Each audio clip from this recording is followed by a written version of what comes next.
During Swamiji's time, I don't remember our facing a pandemic. Okay. But then in the US in those days, okay, I'm talking about 1990, 91, the Americans, the US citizens were very afraid of what the atom bombs could do to them. Okay. The atom bombs and the nuclear bombs. Okay. So constantly they would keep talking about that. And in those days, then there was this Cold War going on between USSR, Russia.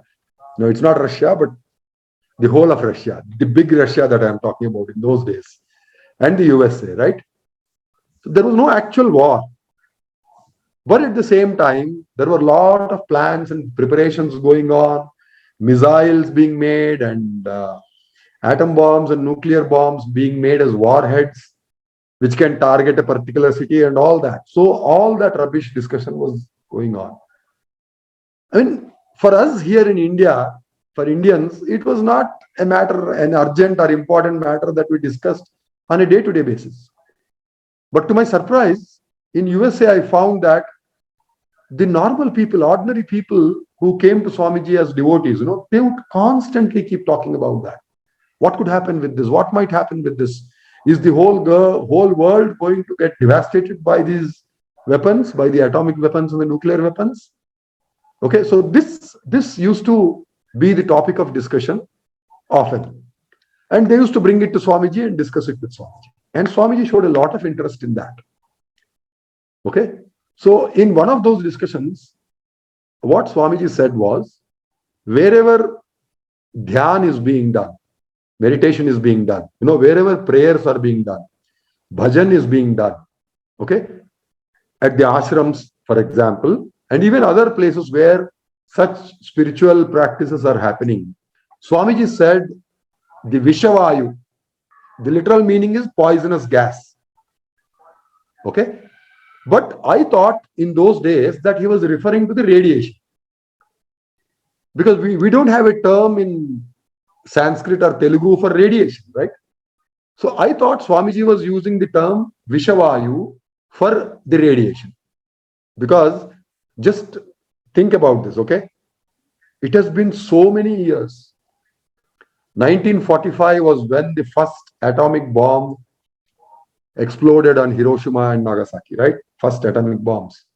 How long is it now? 75 years. And in all these 75 years, with all the developing technology, there is not a single solution to address the radiation. I hope you understand what I'm saying, right?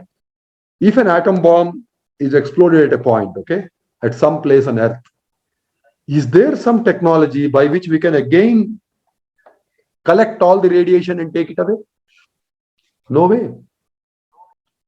Okay, I think, I may be a little wrong, but then I think even today, Hiroshima and Nagasaki are still not 100% safe after 75 years. And there is no technology available which can resolve that problem. Okay?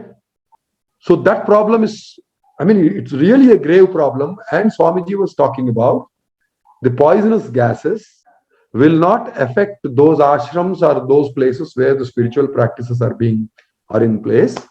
They will instead get blown away to other areas. Okay? So what will happen is that it's not that the entire world is going to get demolished or exploded because of one atom bomb or a few atom bombs or nuclear bombs being used. Only that portion of the earth will get damaged. The rest of it will continue as is. This is what Swamiji said. Okay.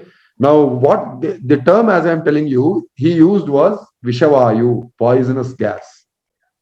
So in those days, I used to think he was referring to radiation, but maybe we can apply it to even the virus, right?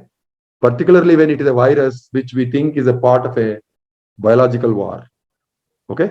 So as per Swamiji, this is the solution. Let us keep praying. Let us keep doing the meditation. Okay. And bhajans.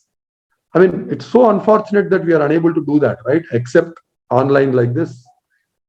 We cannot gather at an ashram. We cannot do mass feeding. Okay. So try to think of the situation, I never expected this kind of situation I never anticipated this kind of situation where we cannot go to the ashram, we cannot perform the Annadanam, we cannot participate in bhajans together. But today that situation has come, right? So we'll have to find other means of doing that. Okay, so technology is helping us do that. So let's see what else we can do.